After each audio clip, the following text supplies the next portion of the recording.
მერაბი გამონაკლისი არაა, სუსტი წერტილები და ხვრელები ყველას აქვს. მე მასზე უკეთესი ვიქნები და სწორედ ამ სუსტ წერტილებს გამოვიყენებ. ოქტაგონზე გავალ და უბრალოდ ყველა კომპონენტში მასზე უკეთესი ვიქნები. არც ჭიდაობის მეშინია. არ ვაპირებ იმ აზრის დაჯერებას, რომ მერაბი დაუმარცხებელია.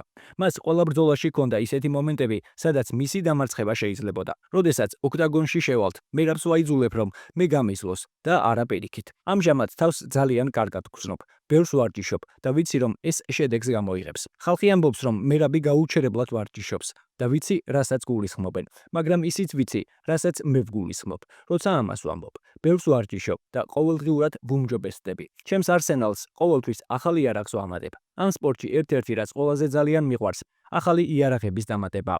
ვიცი, რომ ყველა ასე არ არის, მაგრამ ამაში ხელს ჩემი აღნაგობაც მიწყობს. ასე რომ, დიახ, ამ ყველაფრით აღფრთოვანებული ვარ. 6 თვეში ან ნებისმიერ დროს, როცა ბრძოლა ჩაინიშნება, განსხვავებული ვიქნები, ჩემი თავის საუკეთესო ვერსია და მსოფლიოს ჩემპიონი. აღსანიშნავია, რომ მსგავსი განცხადებები ჰქონდა ბოლო 13 ბრძოლის დროს მერაბის ყველა მოწინააღმდეგეს, მაგრამ შედეგი ყველამ კარგად ვიცით. თუმცა, ახლა რას ფიქრობთ? თუ ეს დაპირისპირება შედგება, რა შანსები აქვს კორის მერაბთან? დაწერეთ თქვენი აზრი კომენტარებში. სრული ვიდეო ნახე Newsmakers's YouTube არხზე. თუ მოგეწონა ეს ვიდეო, დაალაიქე და გამოიწერე იარხი, რომ არ გამოგჩეს შემდგომი საინტერესო სიახლეები.